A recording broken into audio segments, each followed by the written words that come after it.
Hello, hello. It's Wednesday and it's time for Pop and Politics. We are talking about the latest in hot topics, news, and entertainment. I'm KJ, and let me introduce you to my co hosts. We have Shelly E., Yana, Colleen, and Blanca Tapajosco is back with us tonight. As you all know, it is the last Wednesday of the month. So tonight we also have Tyrone Keys on with us from Soldiers of Finance. How's everybody doing? Doing great. Great. All right.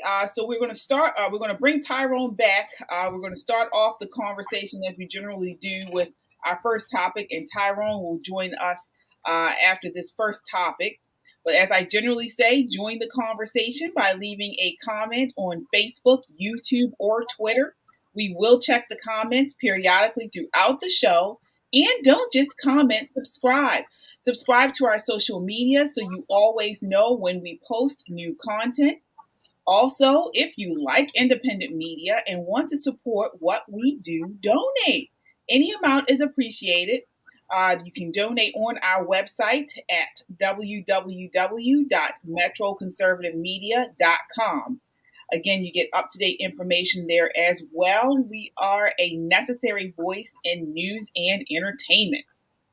All right, ladies, let's set it off. So we are going to get right into it tonight, starting off with President Biden. So President Biden was actually in Maryland. He was in Maryland last week at a rally for gubernatorial candidate Wes Moore.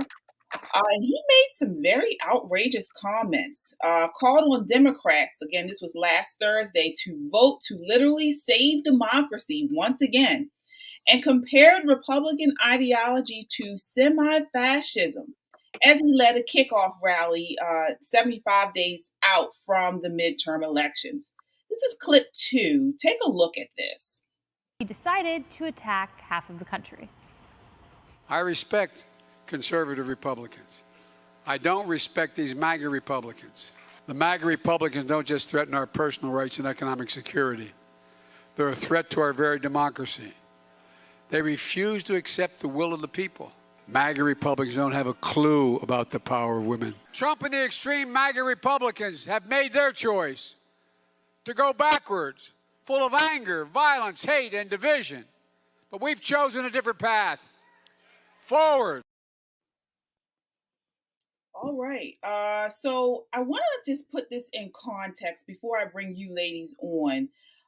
So this is, again, last week. This was after he announced single-handedly his executive order to $500 billion in student loan debts, the single largest executive action in American history. Without Congress, he has decided to take this action on the student loan debt and transfer it to the rest of America. So he made this announcement after making that announcement. I want to talk about fascism. So fascism has taken different forms in different countries. Italian fascism was not the same as the fascism that took root elsewhere in Europe or say in Perón's Argentina. Again, fascism arose in Europe after World War I when many people yearned for national unity and strong leadership. Started out with Benito Mussolini. He coined the term fascism in 1919 to describe his political movement. So he adopted this from an ancient Roman fasces, I believe that's the correct pronunciation, as his symbol. And this was a bundle of rods tied around an axe, which represented the power of Rome. So again, Mussolini established this first fascist regime, followed by others, as we know, Nazi Germany. But fascism has taken on different forms and has different definitions depending on scholars. But it does include certain characteristics within fascist regimes. One is rule by a dictator, absolute power of the state, some corporatism, extreme nationalism is some characteristics, superiority of the nation's people, militarism, and imperialism. These are some characteristics of fascism. And it's important that we talk about this because we hear these terms thrown around, especially by Biden and the Democrats, calling people who support Trump supporters, what they've called us all kinds of claims. First deplorables, then it went to ultra MAGA, now MAGA Republicans. So we need to know what the origin of these terms that they're calling these names are, and if we do fit the bill, or does another party or entity fit this bill. So I want to start off with you, Shelley. What do you think about the comments that Biden made this week regarding MAGA Republicans? Yeah. It doesn't surprise me. He and his ilk have been calling names to MAGA Republicans, to Republicans in general, anyone who doesn't agree with the Democrat, the leftist platform. That's number one, what I want to say. But what I also want to clarify, or not even clarify, but to help or kind of flesh out what you were talking about, is that this idea of fascism, many Americans are, I guess I would say, mistaken or misinformed. Fascism is really one of the revolutions, or one of the parts, if you will, of a socialist to communist economy, or communist government. It's like a continuum from capitalism to communism, with totalitarianism being the ultimate goal. So it's on a continuum, and it's again, every revolution or every change of communism comes with a revolution. Fascism happens to be one form of a type of socialism, again, on that continuum. Americans are, a lot of them, or a lot of us, I would say, are not up to date on what these terms are, and more importantly, how they are applied, what they actually look like. Every fascist or communist regime has been totalitarian, and where there's communism, there has been blood, which is why they use the color red for the most part. Blood. Every country where communists have been in power, there has been blood. That also speaks of the Democrat Party and the left. All right. I want to get your thoughts on this, Yana. Fascism and the idea that Biden and the Democrats are now saying that MAGA Republicans are semi-fascists. And today, actually, the White House press secretary, Corinne, I don't know, what was it, Corinne Devon, whatever. She said it again. She said it again today from the White House podium. So what are your thoughts on this idea of demonizing and calling MAGA Republicans fascists? Well, to me, it sounds as just a scare tactic I think, in my opinion, they're afraid. They're afraid that people are waking up. People do not want a totalitarian society in America. And they're the ones who are being totalitarian. So because they're afraid that people might turn, a lot of people are turning, looking at what Republicans are saying, they need to throw a name in there, and that everybody learn to be afraid of. So fascism is something, it has a very negative history. So of course people will, don't even look that way. It's kind of like, it's like a boogeyman, kind of, and you scare children with something scary. So, okay, let's throw that word out there. All right. I want to get your thoughts, Colleen, on this idea. We did a segment with you when they first said, he talked about ultra MAGA Republicans. And so we had you on, if you recall, a couple months ago, talking about you were ultra MAGA. Now they're saying MAGA Republicans or MAGA conservatives are fascists. What are your thoughts on Biden's comments this week? So it's really frustrating to discuss fascism with somebody who's more left-leaning, because even if you try to have the conversation, well, just Google the definition.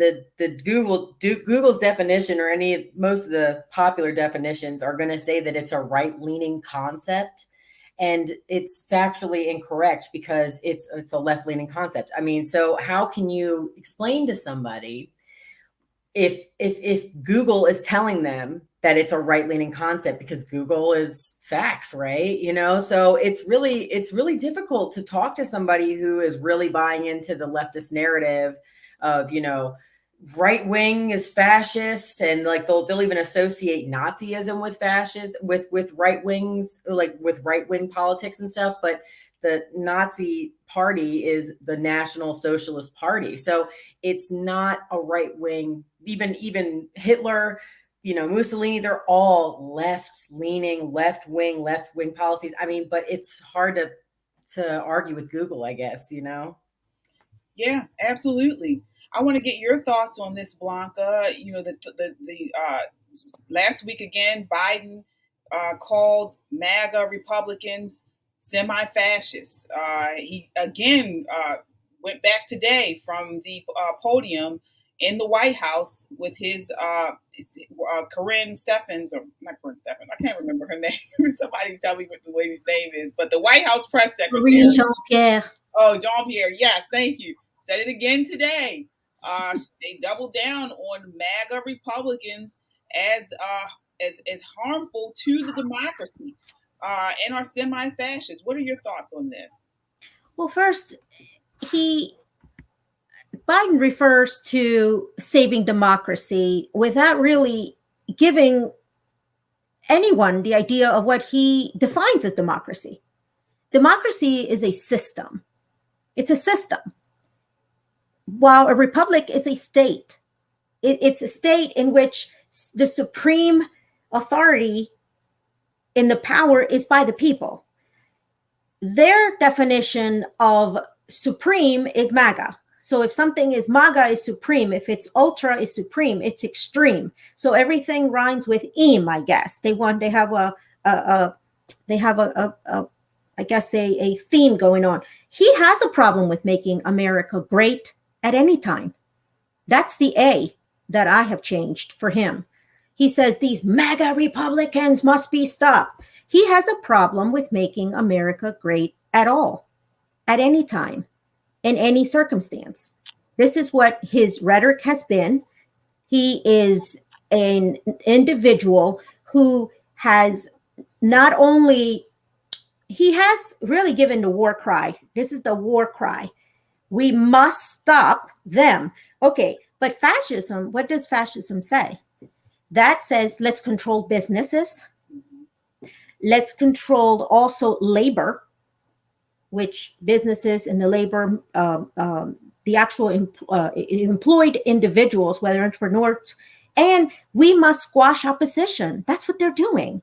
So, this is like, unfortunately, the person who's cheating on you, and they swear up and down that they're not. I'm not cheating on you. I might smell like it. I might, have the evidence of it, but it must be you. So the blame game is no longer working. So now the cry is, we must squash these people. These people must be dealt with. Now, I've never heard anyone in the Republican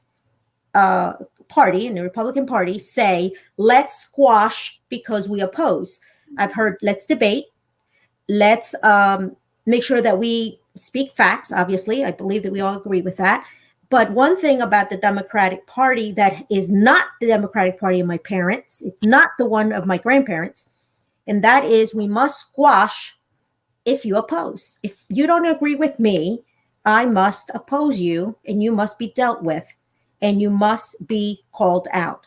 Biden is an old Democrat system that people want to embrace because they don't want to make America great at any time. That's my take on any Republican, by the way, any Democrat, any independent that doesn't want to see this nation rise, succeed, thrive. Then you're on the opposition. If you want that to happen, then you are now on the opposition. You're no longer seen as, like the word. I would say you're no longer American. You're no longer American Exactly. at that point. Let me talk about that, because I agree with everything that has been said here.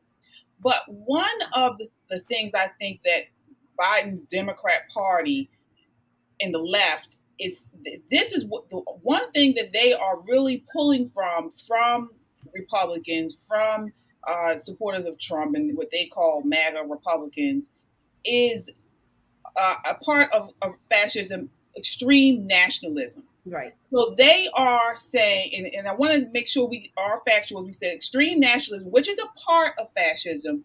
It's the fascist state uses national glory and the fear of outside threats to build a new society based on the common will of the people.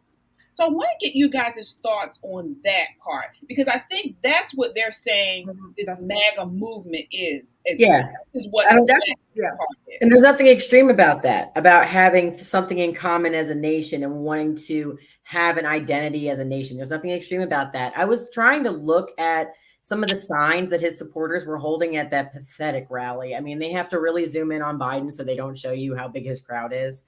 So, I mean, but in Maryland, it was probably substantial. But the thing is I was really trying to read what those signs were saying, because many of those signs could be seen at a Trump rally. Some of them probably not, but some of them were like public safety is a right or something. I was like, really? But I want to get back, if I could jump in, to this point about the nationalism. I want to comment on that. So that's one thing that they kind of jumped on, and because I guess leaders in the past that are labeled fascist were also nationalist. But what Blanca was saying, I agree that these people have they're anti-American, so they're globalists. They are not pro national pride. So there's nothing wrong with national pride. People are patriotic, and patriotic people actually make their country better. People who do not have national pride are actually embarrassed to be in this country. They're embarrassed about the history and I don't know, the system that this country was created, or the values that this country was created on. Those people will destroy this country because they don't believe that patriotism is important. They believe that the whole. I just want to talk about give an example of what, as far as the MAGA movement that we all are a part of, I believe.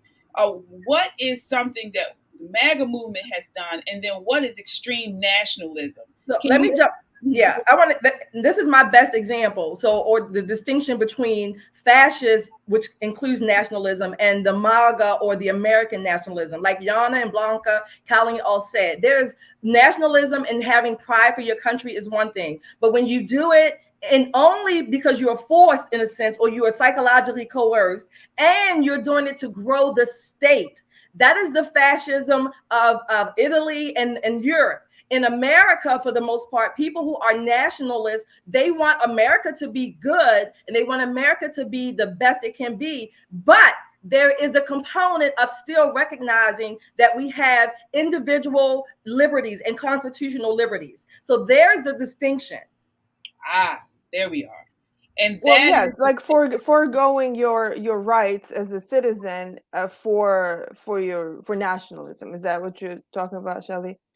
No.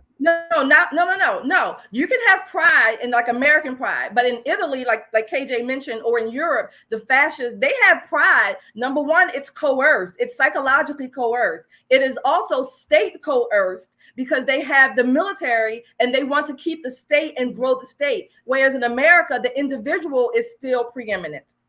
Mm-hmm. Excellent. Yeah, that's what I wanted to make a sticking point and make the distinction.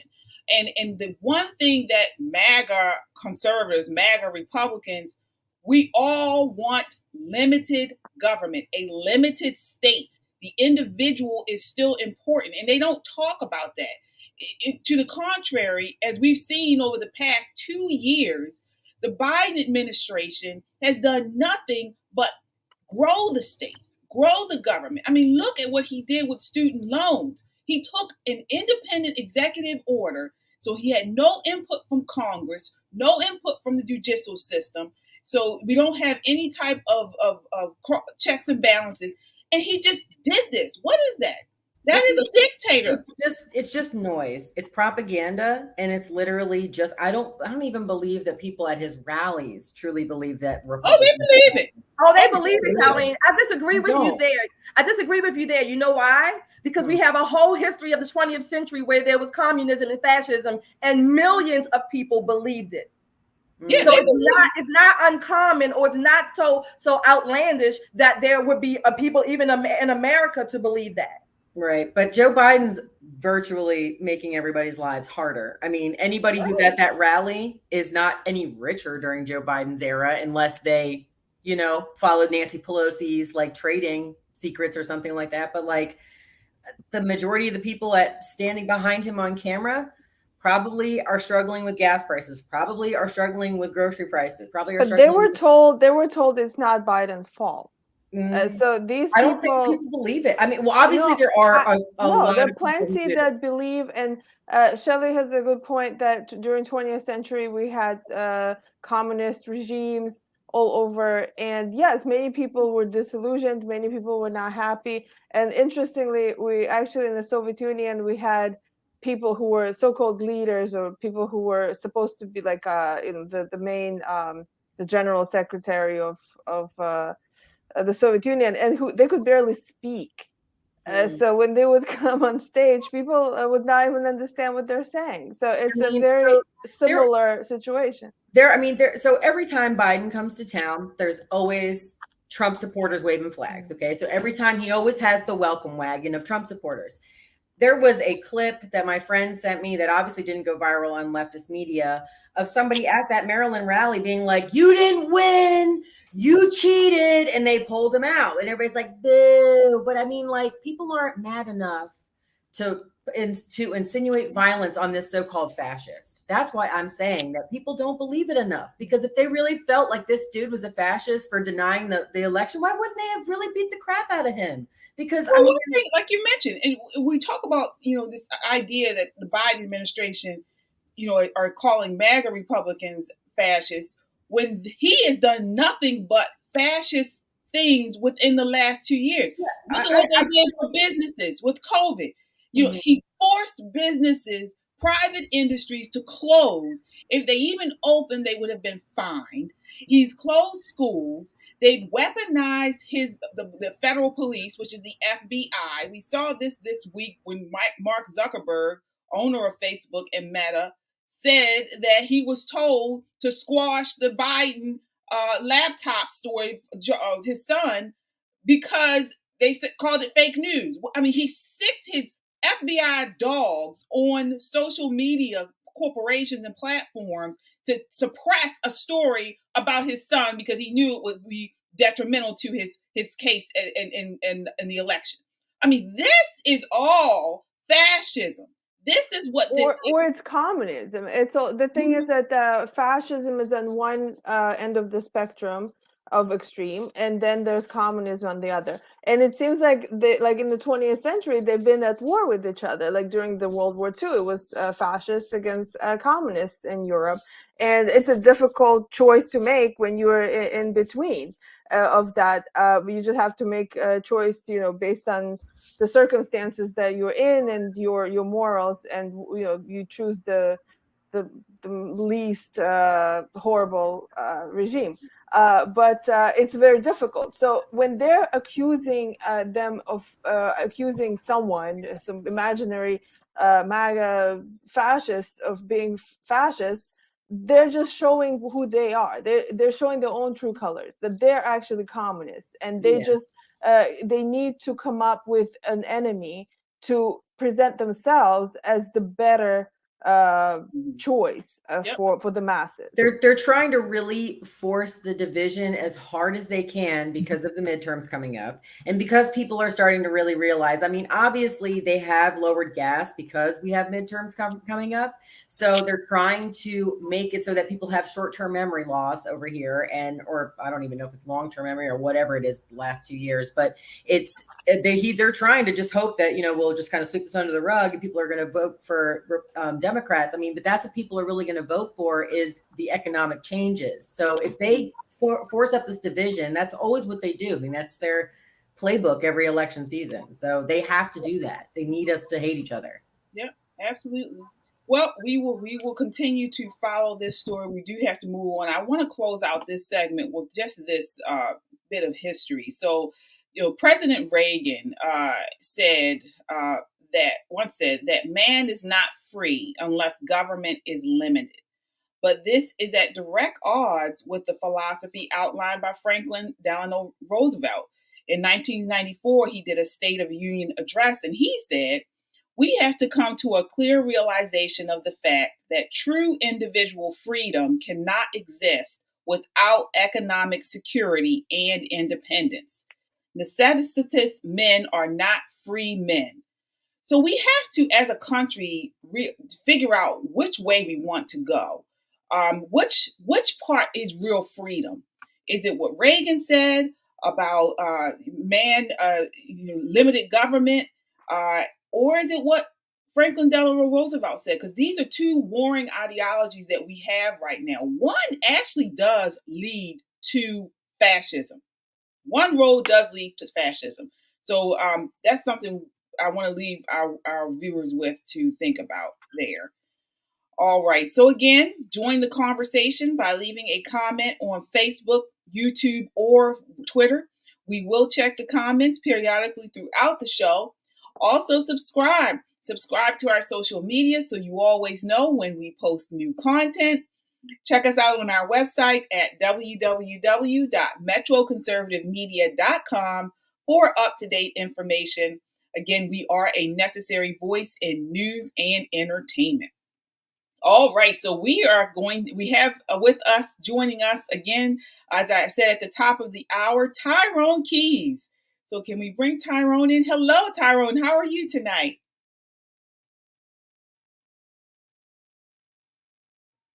Oh, I think he's muted. You're muted. There you are. Okay, there we go. How y'all doing?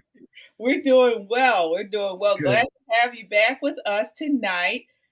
So again, as I mentioned at the top of the show, this is the last Wednesday of the month. So we have Tyrone Keys joining us from Soldiers of Finance. So he joins us for the last Wednesday of every month to talk about the economics and financial, economics and financial issues. So what we're going to talk about tonight, there's still a lot of chatter surrounding Biden's student loan bailout. Right. So as I mentioned at the top of the show, this is the single most expensive executive order in the history of the country. $500 billion completely unpaid for. So I want to ask you, Tyrone, can you talk about how this will affect the economy? Well, for starters, I would encourage people not to spend the money yet because it's a chance that this could go to the Supreme Court. And if it does, then I'm pretty certain that we turned over. Nancy Pelosi said back in February that the president didn't have the power to unilaterally forgive student loans. It's an act of Congress. You would need to take it through the legislative process. So this was just a naked attempt to get some votes in November. And again, I don't think people should start spending that money just yet. I will say this, that if Congress ended up doing it at some point, then it will become inflationary and or result in higher taxation. It's probably going to do both because people need to understand there are two sets of policies when it comes to economics. There's fiscal policy, which is what the Congress and the president set, and that usually has to do with taxation. And then there's monetary policy, which is what the Federal Reserve controls with quantitative easing and the manipulation of interest rates. So they got to get the money from somewhere, and creating it is the Fed's job, in which case it would be inflationary, and recouping it would be a taxable event for most Americans. Wow. Okay. I want to get you in on this, Blanca. What questions do you have for Tyrone regarding this? Well, Tyrone, I shared last week that I paid off my student loan, and that is not to tout on how great I am. No, not at all. I was 31 when I paid off my student loan, $22,000. It wasn't easy. And I looked at the statement and said, $22,000, this is going to be the interest. This is going to be the end. And my question to you is, do you believe that if people actually saw, we always talk about projection. We always talk about looking forward, thinking forward. Do you believe that if people really saw what it cost in the interest part regardless of what degree, that people would really understand that money does not grow on trees. And when you take a loan, you take a responsibility. When I saw that interest and it was more than what I borrowed, I was like, I'm not going to do this. So my question is pretty much, do you believe that people would have would they give a second look to their finances if they actually saw how much this interest builds up over the 20 years? I would like to believe that in a perfect world that would happen. But the problem is most people going off to college are young, and they're sold a bill of goods that once they get this degree, everything is just going to be smooth sailing from there. In actuality, there are about 5 courses of study in college that result in big money. Medicine, law can do it if you're good. Engineering, and there's another one that escapes me. They're just a handful. Most of the courses given by most of the colleges are trash, and then definitely not worth someone going and getting into debt for.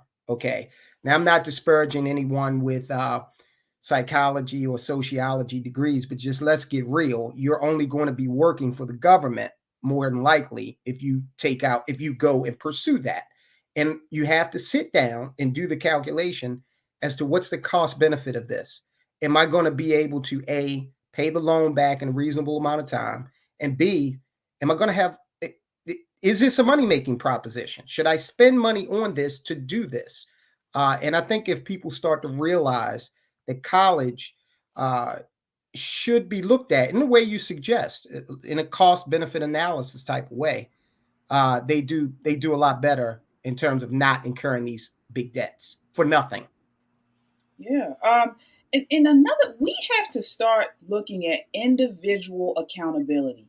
In what is it, 2008, 2005, between 2005 and 2008, when they had the market crash.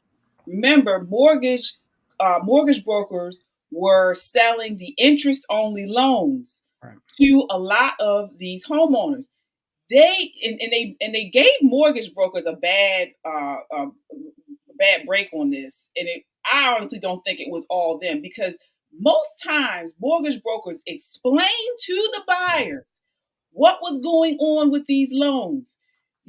This is an interest only. You're going to have to pay this balloon payment at a certain time, was 5 years or whatever, and your payments are going to skyrocket. People said, "Get me into the home." And if the mortgage broker didn't do it, or said weren't going to put them in the home, they went to somebody else. Sure. So this is all about individual accountability, and the government has just totally taken that away by transferring this loan balance. Right, Yeah, and I just want to make a comment to that. Thinking about student loans, and what Tyrone mentioned, that these people are young when they're going into college, and they're sold this story that everything's going to work out after they graduate. But where were the parents? Isn't that embarrassing for the parents that their children, who are 18 years old, or even less sometimes, they took out such huge amounts, and then they're stuck with this as a family, really? So where's the responsibility of the parents? Where were they? What happened? Yeah, the families. I also think that the schools have some culpability as well, because a lot of the degree programs just are not going to result in economic viability, and this is not something that is really furthered by the colleges. And if you look at some of these colleges like Yale or Harvard and the like, they have huge endowments. So if they really wanted to put their money where their mouth is and give a free ride to people, they're perfectly financially capable of doing so without the government's help. So I want to give you. Go I was going to say, if we could change gears a little bit to talk about the PPP loans. Mm-hmm. Because now this is something, Biden White House pushed back this week and put down a list, I believe, on Twitter of all the Congress people who have been speaking out against the student loan forgiveness. All of them who had their PPP loans forgiven, they released the names and and so on and so forth. What are your thoughts on that? Are these people who have spoken out against student loans but also had their PPP loans forgiven, are they being hypocritical? Not at all. The liberal mindset is incapable of thinking multidimensionally. No one forced anyone to go to college. Businesses, the economy was shut down by the governors, okay, aka the government. This was something that people did not have a choice in.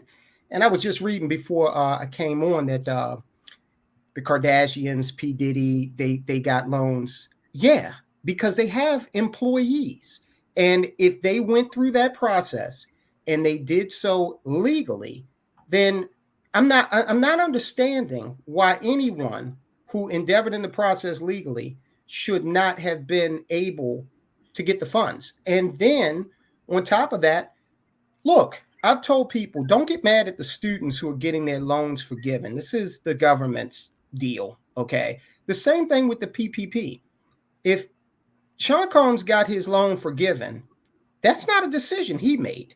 That's a decision that the government put in place. So why shouldn't he avail himself of that? Especially when you have people like Nancy Pelosi and her husband who jumped out of NVIDIA, interestingly enough, just weeks before they just announced that they're going to throw some sanctions on chip makers that do business with Russia and China, and NVIDIA is in that mix. Okay, so these kleptocrats that are running around in this government doing whatever they want to do, how dare they name names of people who followed a legal process? Right. So Tyrone, this is my comment. It's more of a comment / question behind everything that everyone has just said. To me, it boils down to big government interfering not only in the free market, but also interfering in our lives. And yes, there's some personal accountability there. But when you put these carrots out, big government takes over. We're talking about fascism, right? Big government comes in. People begin to think, oh, I have to have a bigger house. I have to have the college degree that may actually mean nothing, because there's a psychology behind this that the governments and these schools are playing on. So that's just my comment, to my vent, if you will. No, I mean, you're absolutely right. America has gotten really far down this road of symbolism, materialism, and the affectations of wealth.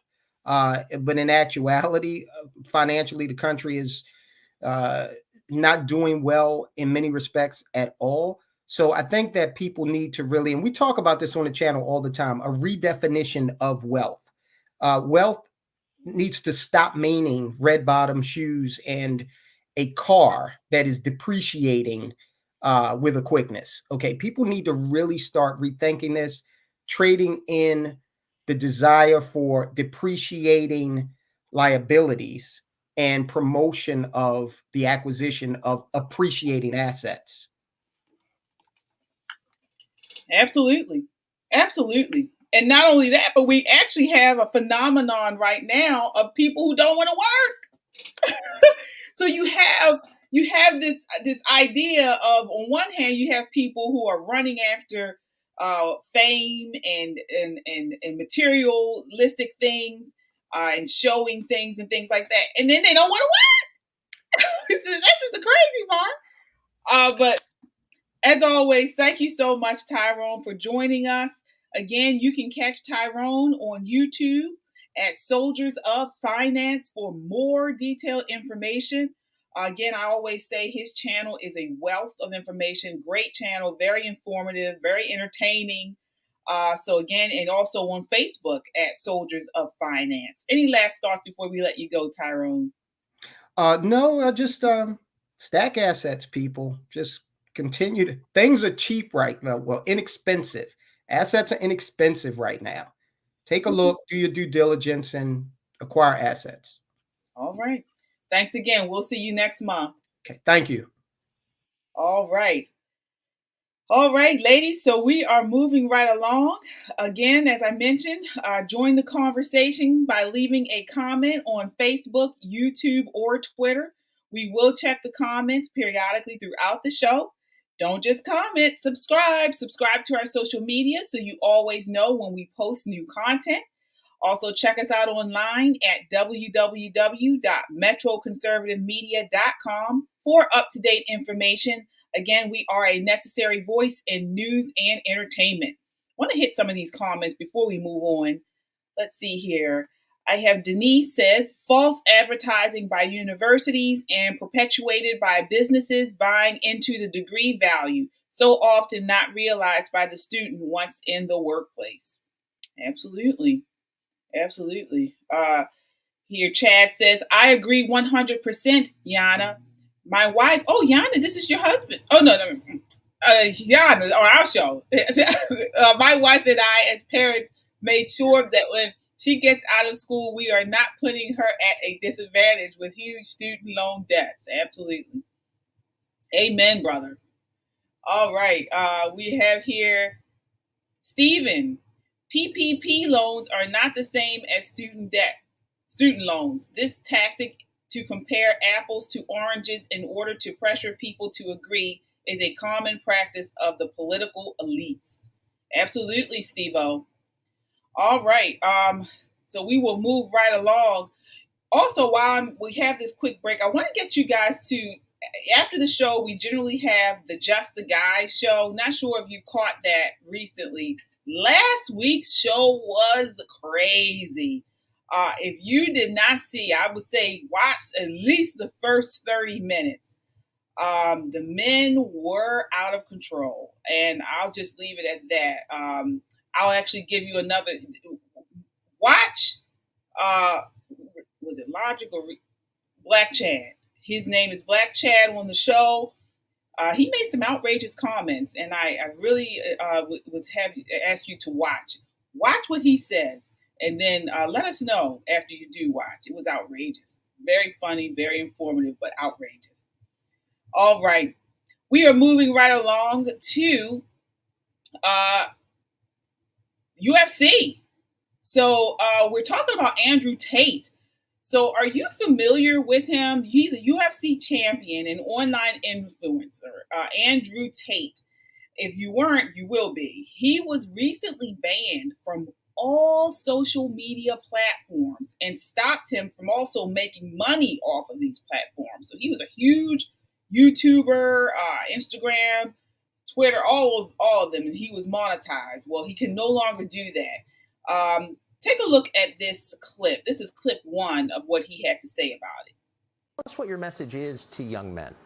Yeah, so I think that being a man is very, very difficult. I think that men's issues are largely overlooked. The people in charge of the world pretend to care, but when somebody who's championing men's issues like myself comes forward and finally manages to garner huge percentiles of the public support, I'm silenced. So they're not really interested in men's issues. And there's a lot of young men growing up today that feel very disaffected. They feel invisible. The agendas that are being forced down their throats are not agendas they align with or they feel affinity to or agendas they want. And I basically just say to men, look, it's a very hard life. You're going to need to get up, work hard, go to the gym. Strong body is a strong mind.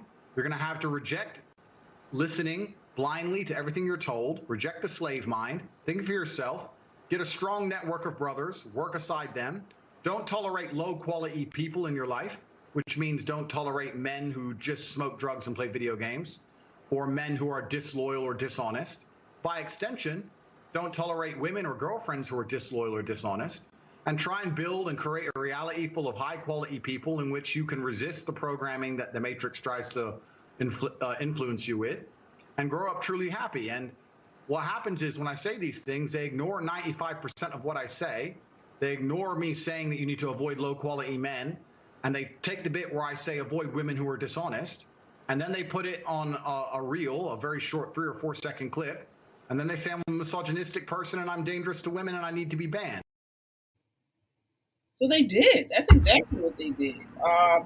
So I want to get you guys' thoughts on him. I was not familiar with Andrew Tate prior to the banning, but I did follow, watch some of his shows since then. I want to start with you, Blanca.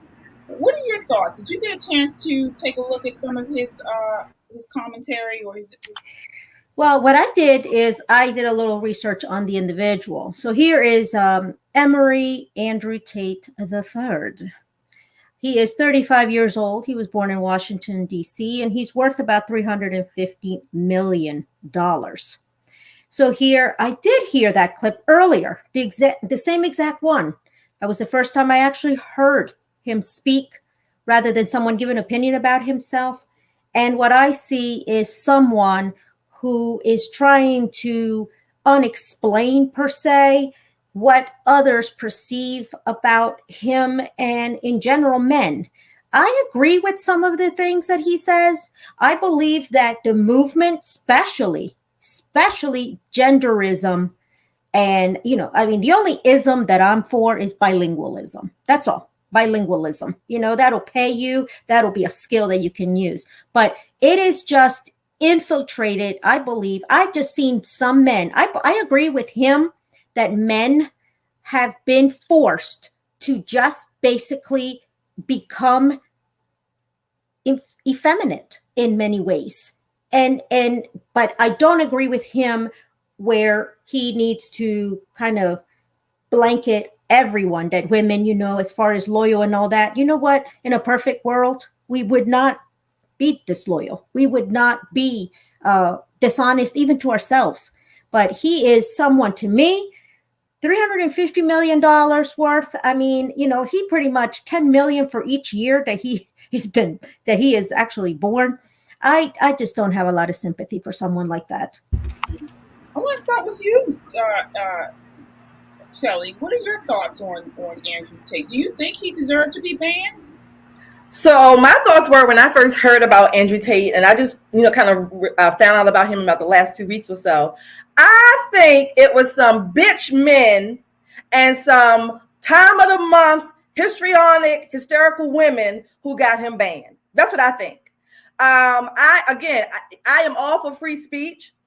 And we talked about fascism earlier when we talked about, we mentioned Mark Zuckerberg. This to me looks like, if you want to call it a conspiracy, it certainly looks like a concerted effort to ban him. He also talked about when he was banned from, I don't know, whatever platform first, basically on his phone, he saw all of his platforms just going, kind of offline. Every aspect of his working life, if you will, all of his work, he has no access to it. Again, these bitchy men, like Blanca said, these effeminate men, and I'm adding in these women who are time of the month, who are on their cycles, histrionic, hysterical. I think they were, very much working to get this man banned.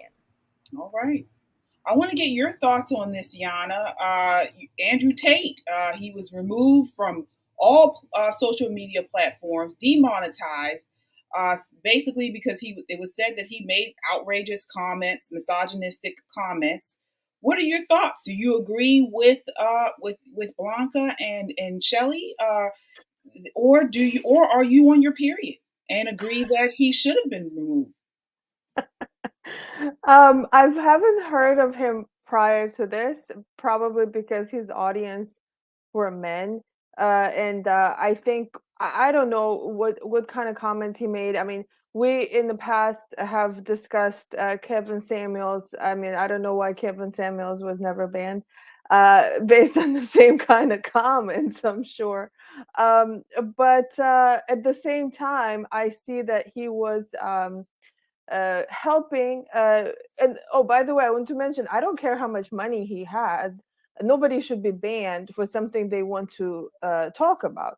The same thing with President Trump being banned from Twitter. I mean, it doesn't matter how rich the person is; they have a right to speak. And he was helping men to kind of get back to their masculinity. Men, they need to be more masculine. They need to learn to take care of their health again and to have control over their lives. And I want to mention also that men are guides in society. They've always been guides that women actually generally just naturally look up to. So I think that one of the reasons why we have society falling apart is because men actually messed up a lot of times. Women became unruly because men also do not take responsibility. They're promiscuous themselves. So whatever that they blame women on, they have to look at themselves as well. So men like him were probably bringing back that understanding that you are the leader. If you're a man, you're the leader, and people are looking up to you to behave like one. All right. I want to get your thoughts on this, Colleen. Last thought of the night on this. What are your thoughts? Do you think he should have been banned? Was he misogynistic? What are your thoughts on that, Andrew Tate? No, he should not have been banned. I looked into him too. I watched the Tucker Carlson Today interview, and it was great. I mean, Andrew Tate has a large following, and that's why they banned him, because he has an effect on young men that is against this narrative that they do want to effeminize our men. So basically China is on like the opposite plan of us. They would uplift someone like Andrew Tate, but here under the Biden administration, we have to silence him. So I think whoever is involved in his silencing are the same people involved in the Hunter Biden cover-up, the same people involved in any other Democrat ploys. I mean, it's the same people, because they see his following, they see his influence on young men, and they know he is a direct threat to their agenda. I mean, they can't get men to sign up for the military now because, I mean, it's just like brainwashing half the time. It's like, what do you would put your life on the line for this? So, I mean, it's really the Biden administration has a totally different idea of what a man should be. Yeah. So, as opposed to what the Trump administration would. It's going back to the whole globalism thing, because it's not just the Biden administration, it's the globalist elite. They're afraid of patriotic people. They're afraid of nationalist pride. And all of that starts with masculinity. So if they squash masculinity, they believe that those ideas will also die with the men that carry those ideas. Yeah, I mean, to me, now I want to make clear, because I did watch the Tucker Carlson interview with Andrew Tate, and I also watched some past interviews that he did. He did make some outrageous comments. He did make some outrageous comments that I didn't agree with, especially some of his comments in regards to women. But again, I don't think he said anything more outrageous than anyone else on YouTube or internet. But the thing that we're seeing here is they are removing people like Andrew Tate. But if a biological man, gets on YouTube and pushes and advocates and supports for tucking his penis and balls in the butt of his butt or his legs, that's pushed. This is what they were teaching boys how to tuck their penis in the crack of their behind. This is where we are right now. Men are dressing as women. Men are doing makeup tutorials and things like this. This stuff is okay, but for him to come on and just talk about masculinity and things like that, that's seen as a faux pas. And it means that he got a big following. Like you were saying, he's got a huge following, so they banned him. So they became afraid that, oh my gosh, this person is actually reaching people. So, and it was scary to hear that he said basically everything gets banned immediately. So yeah, that means it's effort. And you said he had some disturbing comments about women. Were those comments anything worse than half of the newest hip hop lyrics that are released today? Probably not. No. We had disturbing comments about women and men on our show. So what? I mean, this is again a concerted effort. This is what you call fascism. And no, not to bring up Mark Zuckerberg or to go into a whole, treatise about this, but I don't think it's any kind of coincidence or that it was a slip of the tongue that Zuckerberg said what he said to Rogan about the Hunter Biden laptop and the FBI. I think that was on purpose. And I think in a larger scheme, if you put all these things together, you'll see these themes. I think he was giving a sign or a hint or whatever to the audience that this is who is running his organization. Maybe. Yeah, I don't think that was an accident either. I don't know what his motive was, but he wanted the public to know that. Mm-hmm. I don't know why. Yeah, everything happens for a reason. Nothing is by chance. I mean, Joe Rogan, I don't think, at least on that show, they were smoking weed, so he was in his right mind. So I don't know why he said it, but he knows why, and I'm sure we'll know why before the November election. But again, we'll continue to follow this story. I believe Andrew Tate has been moved to. Is he on Rumble or? Rumble, hopefully, and that's the thing is. I kind of hope this will help grow Rumble because I really want Rumble to grow, and I want this show to move to Rumble. I want to help build Rumble. I mean, that's like the future essentially, because the censorship is only going to get worse the next few years. Yeah, I mean, look, they just removed Truth Social. That's Trump's platform from Google, I believe. So they're saying that they were saying things that weren't okay by the leftist gods or whomever monitors this crap, and they removed him from Google. So I mean, there's no safe spaces. What are the left talks about these safe spaces? I don't feel safe. I don't feel safe. So I mean, because we're the danger. We're the danger for them. Like we don't deserve a safe space because we're the predator. It's crazy. In their view. It's crazy, and I hate to keep going. I just want to end it with this, but even Ben Shapiro. Now I know Ben Shapiro is, people look at him as a kind of a divisive person. I don't know why though. I mean, he's a devout religious man. But anyway, and he came out. There was a podcast forum or podcast convention. I think it was in Texas recently. And his show is a podcast. I think he has like one of the largest, most watched podcasts ever. And he had a booth, and and he was there, I think, literally 5 minutes. He walked around, he took photos with people, and then he left. And the podcast owners, the people that hosted the convention, had to send out an apology to their vendors because he was there. Some trans he apologized for his presence. Yes, they apologized for his presence. Some trans person said that they felt uncomfortable because Ben Shapiro was there. With a few followers. I mean, seriously, one stupid tweet with like random followers and a cartoon for a profile picture will literally make companies make public statements. Yeah, that's what they did. And I'm sorry, I feel uncomfortable around these men dressed as women.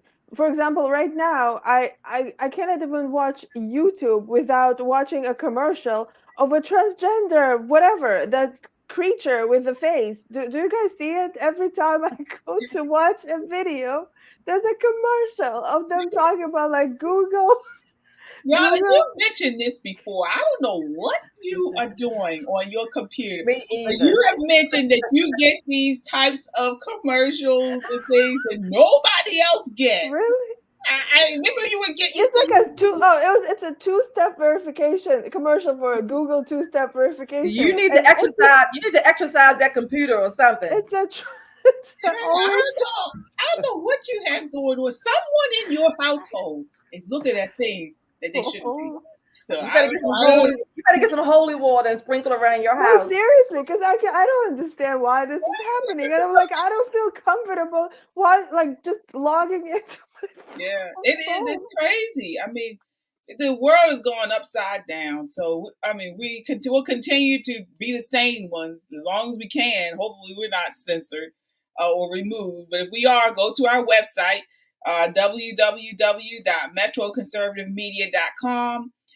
We have our videos there. We're also, as of right now, on Spotify or anywhere you can listen to podcasts. We're on there, and Apple Podcasts, so you can catch us there as well. And we are on Rumble. We'll put I believe we're on Rumble, or we're going to get on Rumble, so we'll be there soon as well. All right, but we appreciate the support. So please continue to share this video. If you disagree with this censorship, disagree with this cancel culture that we're in, what we can do is continue to talk, continue to debate, continue to discuss this, and share. Share while you can, while we're still here. Share us on Facebook, on Instagram. Send us this broadcast in messages on your social media platforms. That gets our voices out there and our content to a larger audience, and that's what ultimately will defeat this cancel culture that we have. All right. Oh, we are on Odyssey too. So there will be a link in the comments for Odyssey where you can catch the broadcast there as well. Okay, last topic of the night, ladies. We are talking about family values. So one thing that the Democrats do, they push against conservatives is that we don't support. They say we talk about family values and the new nuclear system, nuclear family, moms in the home, 2-parent homes, but we don't support it financially. So the question is, if we believe in family values and support mothers staying home to care for their babies, why don't we support government paying for it? As you can see, this is an article that was in Yahoo News about a lady. She's an American citizen, originally from New York City, now living in Italy. She has dual citizenship. She recently gave birth by C-section in Italy with no cost. After delivery, she was required to stay in the hospital for about 4 days at no cost. She gave birth, I think she had a C-section, but either vaginally or C-section, still, it's all paid for by the government. She says, during my 4-day stay in the hospital, I felt so taken care of. On my daily check-ins with the nurses, they were so kind and reassuring. I had a moment where I broke down crying because I couldn't sit up straight to breastfeed my daughter, and the nurse not only helped me, but also comforted me. She says giving birth in Italy is free, but it doesn't stop there. The country also wants to help you take care of your child. Thanks to the Universal Child Benefit, parents receive 80 euros to 160 euros a month for their child. If you have more than one child, you're eligible to receive more money. The benefit lasts until a child turns 18. So, I want to ask you, Shelley, as a conservative, as a Republican who supports families, strong families, why don't we support things like this? Government help with keeping mothers at home and paying for all this. Because as a conservative, and even as a small government, limited government conservative, we typically and generally believe that the government should be small and not interfere with the family unit. Now, are there circumstances where people may need help in one way or another? Absolutely. Some may be more extreme than others, but by and large, conservatives believe that a husband should be able to provide for his family, his wife and his children, any children that are to come. That's number one. Number two, when the government comes in and takes care of you or your family, then the government is the person the entity that's in control in your household. Then you really have no recourse, because if the government is feeding you, clothing you, paying your electric bills, whatever, what incentive do you have to be a responsible adult and parent? All right. And I want to move on to you, Yana, but before I do that, I want to ask just follow-up question to you, Shelley, about that, because, even with a 2-parent household with the father working, I mean, it's tough to support one, let alone 2 children without another income in our economy these days. Wouldn't a government assistance, help with that if they were paying for it like they do in Italy for the birth, labor, and delivery, and then they're getting a stipend for the child, each child monthly? What's wrong with that, Shelley? I'm sorry, I thought you was. So what's wrong with that? Again, the government is not supposed to take care of your family, your children. And if you cannot afford them, then we talked about finances earlier. You do a cost analysis, or at least that should be a part of you having a child. If you cannot afford them, then don't have them. That's as simple as that. It's not my responsibility to take care of your children and vice versa. Again, there are circumstances where people need help of no fault of their own. They may find themselves in situations where they need help. That is what the safety net, if you will. That's what that's for. It's not for carte blanche every day. If you cannot feed your child, if your child has to rely only on school lunches or whatever being fed in school, then you are not a fit parent. That's what I think. If that's what you have to rely on for the government to feed your child, if you can't provide breakfast, maybe lunch or dinner for your children, then something's wrong with you. You are not fit to be having a child. All right. I want to move on to you, Yana. This is how we do talk about it now. More Republicans, I think even Mitt Romney are pushing social programs to subsidize families. But for the most part, conservatives, Republicans believe that this should not be so. You heard Shelley's comments. Is that cold? We do support families. We want to see mothers at home with the families, two-parent household. Is it cold to say government won't assist with that? Well, I have lots of thoughts about this. So when Mitt Romney, let's say, talks about supporting families, what do we mean by families already in America, first of all?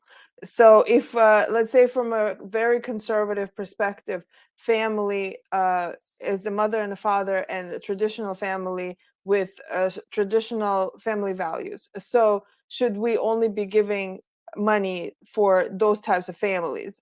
Should be the qualifying criteria? How are we going to then not give money to anyone else who doesn't qualify? So that is the question for conservatives who, let's say, are thinking about this question, whether we should be supporting family as through social programs.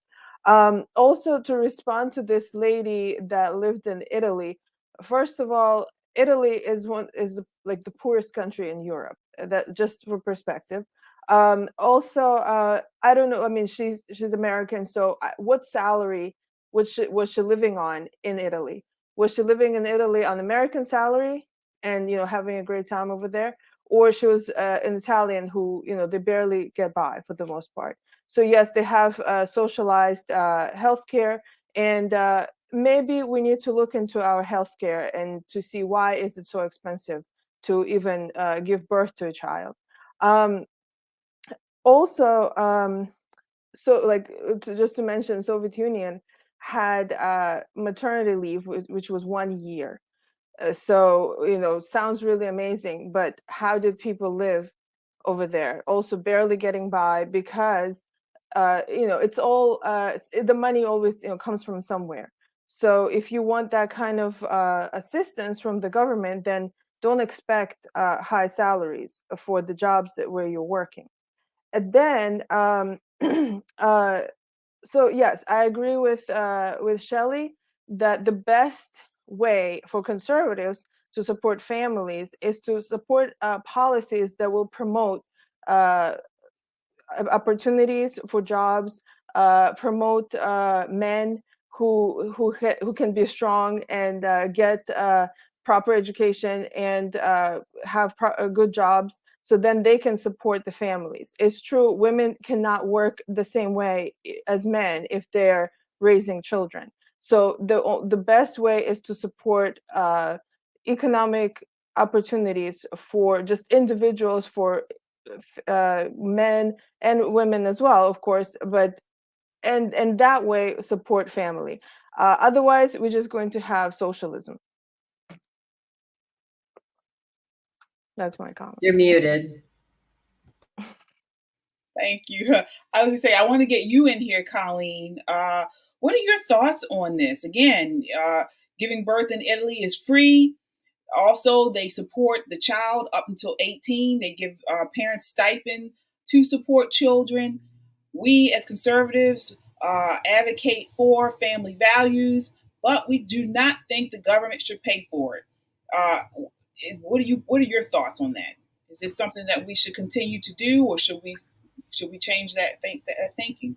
We need to make it easy for people to have children, not literally pay for them to have children, but we need to provide as many, like, fair tax credits and stuff so that parents don't have to struggle in order to have children. I mean, we are a declining population. I mean, we literally need to at least encourage, decent, upstanding members of society that are, not everybody has to be perfect to be a parent, of course, but like, if you're a decent person that is able to have a child financially and stuff like that, like, we should encourage people to have children in this country. We're literally, I mean, we really are facing a crisis here in the future. I mean, we don't have enough children coming out. So we have to figure something out to make it easier for people to have kids without actually supplying the lifestyle for them on the taxpayer's dime. So I want to make sure I understand. So you agree, you feel that they should get some type of tax benefit. Tax benefits, yes, but not handouts, not free healthcare, not free everything. I mean, as a single person, because so in my industry, a lot of people would, like, when I was first getting into it, would complain about, oh, well, what about healthcare? It's like, okay. So as a single person on my own plan by myself, it's like $275 a month. And if I have a kid, it's like $1,000 or something, which isn't terrible. I mean, it's really not that bad. So if you get on, and they have lower plans, and in Maryland, you can definitely get free healthcare.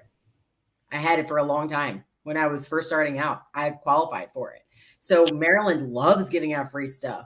So, I mean, I don't support, I was obviously a Democrat when I was taking the help as well, of course, but it's not as easy to get that help down here. That's for sure. Like, you can't even there's no MarylandHealthConnection.org in Florida. So, you know what I'm saying? They're not like, here's free money. And I just want to make another historic comment. When I was sorry.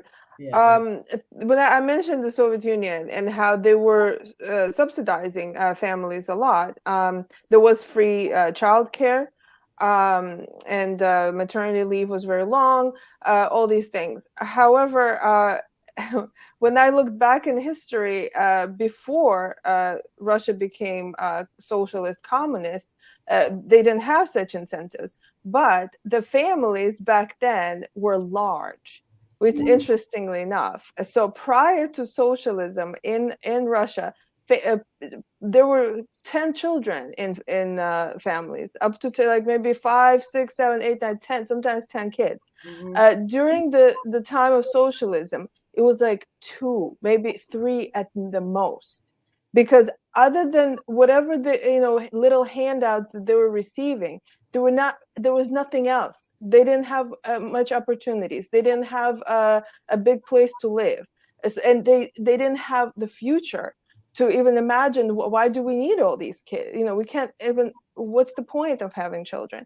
But when you have a society where children can be an investment, that your kids can be part of your, let's say you have a business to run, and your kids will grow up and actually help you run that business. If you have a farm that you're working on and you need hands, your kids are going to be your hands.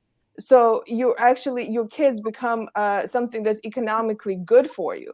And in the socialized system, kids are a burden. So I want to get Blanca in on this question. So as you know, Blanca, we've been talking. If we believe in family values and support mothers staying home to care for their babies, why don't conservatives support government paying for it? What are your thoughts on this? Well, first of all, conservatives are going to first, I believe Yano touched on this when she began, and that is man and a woman make a family. That's, first of all, not the right equation for liberals. So man and a woman are biologically, physically, and even emotionally able to procreate, and we cannot, obviously, I know when I had my children, I have 3 sons, and I am happy to have them. I sadly I lost a baby in 2001, which was devastating.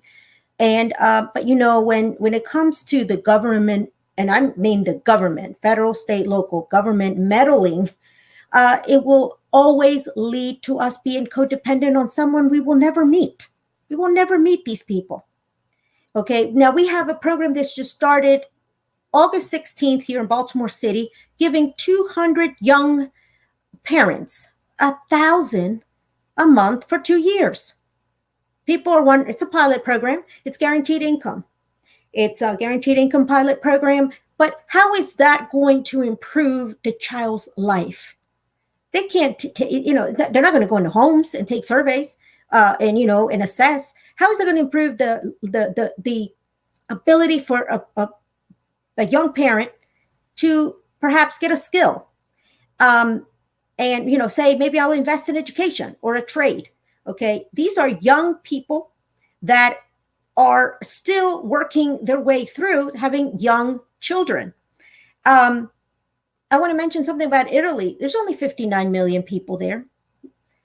We mentioned about immigration last week. Canada only has just shy of 39 million. When we talk about other countries, let's also look at the ratio of what we're talking about. We are ballooning at 5 million illegal immigrants have come in this past year. We are now topping, if not 370 million. So we can't really say, well, there and there. The one thing I can tell you is a man and a woman are always going to be able to procreate. Always. Government will never meet your children, their needs, their personhood, or their desires that they have. Each of my children have desires. They want to be something great. And lastly, I'll say that this guaranteed income pilot program, why give money? And Colleen, I know that they say Maryland loves to give free money, but it's not free. It's your money, Colleen, when you live. Yeah, it was the state income tax I was paying back. Yeah. Yana's and KJ's and mine. And that is what makes conservative conserve. We preserve. To me, I tell my children, they ask me, why are you Republican? I tell them, because I preserve what is true. Preserve. I conserve what is worth saving. And I believe that the family is still the number one pinnacle that will make you succeed, and not the government. Exactly. Absolutely. And we do have to end on that, but I do want to ask you guys, because Blanca brought up a good point. This pilot program that is coming into Baltimore, giving $1,000 to families per month, guaranteed income, right here in Baltimore. Any thoughts on that? It's open. Does anyone have any thoughts on that? I'm sure that's going to result in raising property taxes for Baltimore City residents. I mean, how else will they pay for it? Yeah. I mean, that's what I'm going to guess. I mean, that's going to have to be on a ballot initiative soon, or maybe they'll just do it. I don't know, but that's going to be coming up. I mean, there's no way that they can just be handing out $1,000 a month for people for 2 years. Where's the money coming from? Yeah. Where is the money? It's misguided at best. It's misguided. They implement these programs thinking that, okay, people are committing crimes because they don't have the economic wherewithal. This is not going to stop crime, okay? This is not going to do anything except make these politicians feel good and look good on paper. That's the bottom line. And again, who's paying for it? Talk about personal accountability. All of us are paying for this. We're also paying for our own families and our own needs. And now we're paying for others that we have no control over. Yeah. Right. Free money doesn't help people. In There's fact, no such thing. We're paying for right. In fact, the more adversity you have, that builds character. So the stronger the pressure, the better the diamond. Basically, it's that. That's a good one. Only pressure creates diamonds. So you cannot, if you no pressure. What, we're gonna have more crime. We're going to have more laziness and lack of education, and it's just going to perpetuate with all this free money. Yeah. All right. Well, that brings us to the end of the show. Thank you so much for watching. Several announcements I have, so hold tight. So we are having a party to celebrate the official launch of Metro Conservative Media. Again, this party is coming up in little over 2 weeks, I think. So it's September 17th. That's Saturday, September 17th from 7 to 11. It is free. We're having food, drinks, music, dancing, live performances.